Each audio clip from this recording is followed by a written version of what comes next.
Assalamualaikum warahmatullahi wabarakatuh. Bismillah, alhamdulillah, salatu wassalamu ala rasulillah wa ala alihi wa sahbihi wa mawalah, amma ba'dah.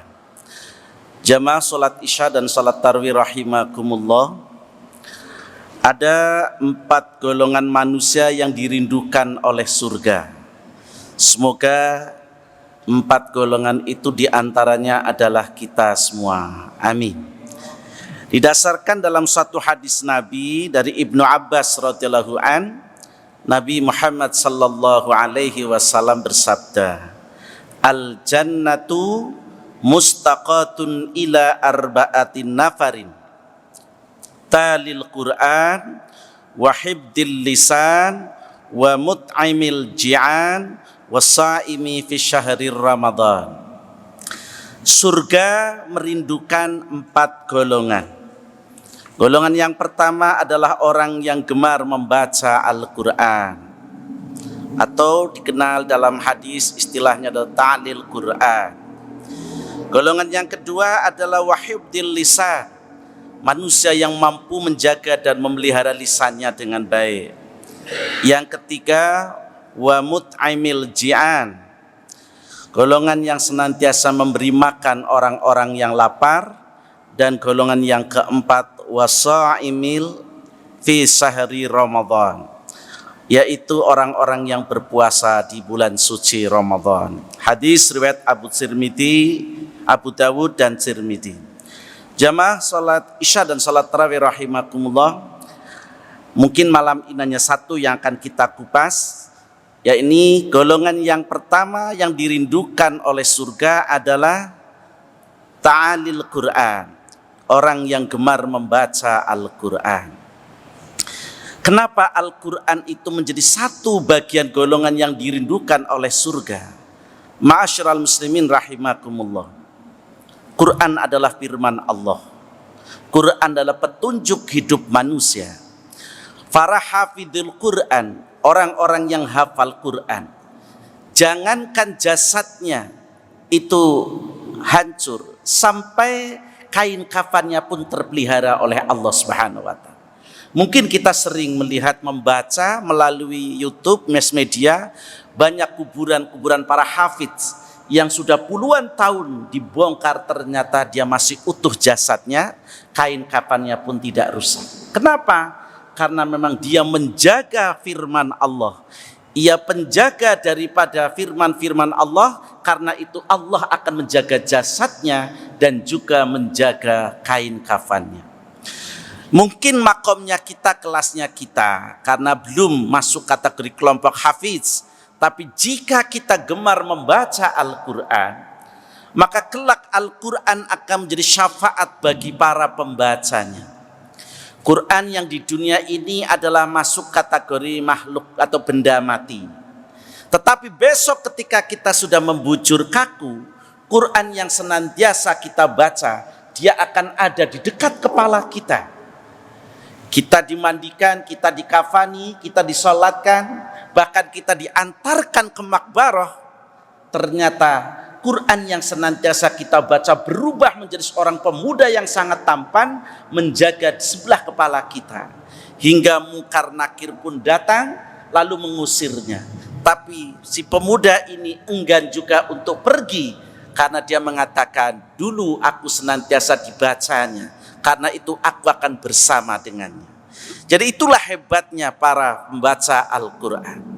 Dalam satu hadis Rasulullah SAW mengatakan, An Abi Amamata radhiyallahu anhu qala, sami'tu Rasulullah sallallahu alaihi wasallam yaqulu, iqra'ul Qur'an fa innahu ya'ti yaumal qiyamati syafi'an li ashabihi. Rawahu Muslim. Dari Abu Amamah radhiyallahu an, aku mendengar Rasulullah sallallahu alaihi wasallam bersabda, bacalah Al-Qur'an, karena sesungguhnya ia akan menjadi syafaat bagi para pembacanya di hari kiamat. Hadis riwayat Muslim. Hadirin rahimakumullah. Nanti ketika alam dikiamatkan, semua makhluk dan penghuni bumi semesta ini dibinasakan, kita akan dibangkitkan dan akan digiring menuju padang mahsyar, di mana matahari hanya sepenggalah dari tangan manusia. Tidak ada satupun penolong. Suami tidak bisa menolong istri, istri tidak bisa menolong suami, orang tua tidak bisa menolong anaknya. Begitu juga seorang anak pun tak akan mampu memberikan pertolongan kepada kedua orang tuanya. Maka Quranlah yang akan tampil menjadi syafaat kita, menjadi penolong-penolong kita. Karena itu hadirin, jadikanlah diri kita orang yang senantiasa cinta dan gemar membaca Al-Quran. Dalam hadis lain Rasulullah mengatakan, khairukum man ta'allamal Qur'ana wa 'allamahu. Sebaik-baik manusia adalah manusia yang belajar Al-Quran, wa 'allamahu, dan mengajarkannya. Jadi hadirin rahimakumullah, apabila di usia senja belum bisa baca Al-Quran, maka tetaplah belajar. Karena orang yang belajar Al-Quran dimasukkan dalam kategori khairukum man ta'allamal Quran, masih masuk kategori sebaik-baik manusia. Apalagi kalau kemudian sudah bisa belajar dengan baik, kemudian mengamalkannya, wa'allamahu, itu akan lebih baik lagi. Karena itulah hadirin rahimakumullah, jangan takut pula kita salah membaca Al-Quran. Karena orang yang belajar Al-Quran, orang yang tadarus Al-Quran, yang masih terbata-bata, masih terlalu berat lisannya karena merasa keluh, ya. Dan mungkin juga seringkali menjadi kekeliruan, huruf tak dibaca ya, gitu.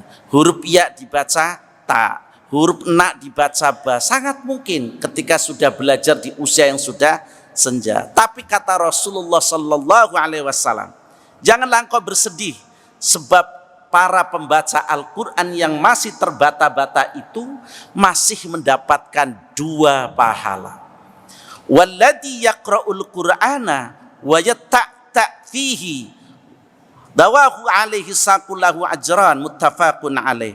Rasulullah sallallahu alaihi wasallam bersabda, dan orang yang membaca Al-Quran sedang ia masih terbata-bata lagi berat dalam membacanya, maka ia akan mendapatkan 2 pahala. Hadis Bukhari Muslim. Karena itu hadirin, jangan takut, belajar terus Al-Quran, tadarus terus Al-Quran. Insya Allah tidak ada dalil yang menyatakan orang baca Al-Quran salah menjadi berdosa. Tidak ada. Yang ada adalah ketika belajar Al-Quran dan masih terbata-bata, berarti masih keliru, maka masih ada poin, yaitu mendapatkan 2 pahala. Hadirin rahimakumullah, di samping itu para pembaca Al-Quran itu akan ditempatkan dalam satu derajat yang tertinggi. Begitu sebaliknya, orang yang menghinakan Al-Quran, tentu Allah akan merendahkannya. Dalam satu hadis dikatakan, an Umar bin Al-Khattab radhiyallahu anin Nabiy sallallahu alaihi wasallam qala inna yarfa'u bihadal kitabi aqwaman wa yad'u bihi akhrain, rawahu Muslim.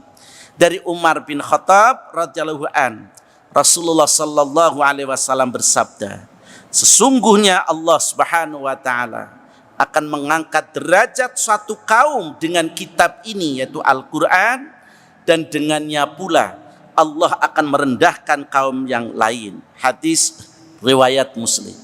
Hadirin jamaah sholat isya dan sholat tarawih rahimakumullah. Akhir-akhir ini kalau kita mengikuti perkembangan mass media, sudah mulai bermunculan dari non muslim, mereka mendapatkan hidayah, lalu mulai membanding-bandingkan antara kitab mereka dengan kebenaran Al-Quran. Jadi inilah satu bukti nyata. Karena itu hadirin, amatlah sangat kita merugi manakala kita sebagai umat Rasul yang memiliki pedoman Al-Quran, tetapi justru kita jauh daripada Al-Quran itu sendiri. Hadirin, Quran menjadi petunjuk dan menjadi pedoman kita tentu bukan sekedar menjadi bacaan, tapi mari kita menjadikan Quran ini ada di tengah-tengah kita dan ada di atas muka bumi ini. Maka budayakanlah membaca Al-Quran sehingga Al-Quran senantiasa berada di bumi ini.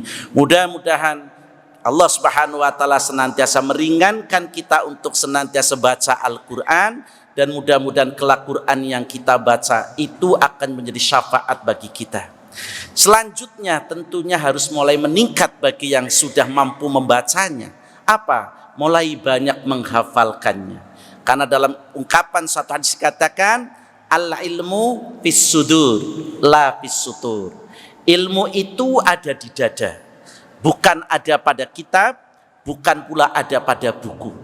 Maka manakala Quran yang kita hafal itu senantiasa ada benak pikiran kita dan ada di dada kita, berarti Al-Quran sudah betul-betul menyatu dengan jasad kita. Mudah-mudahan kita senantiasa istiqomah untuk mentadaburi ayat-ayat Allah itu, karena kelak akan menjadi penolong kita semua. Nasru minallah wa fathun qarib wal afu minkum. Kita tutup dengan hamdalah. Alhamdulillahirabbil alamin. Assalamualaikum warahmatullahi wabarakatuh.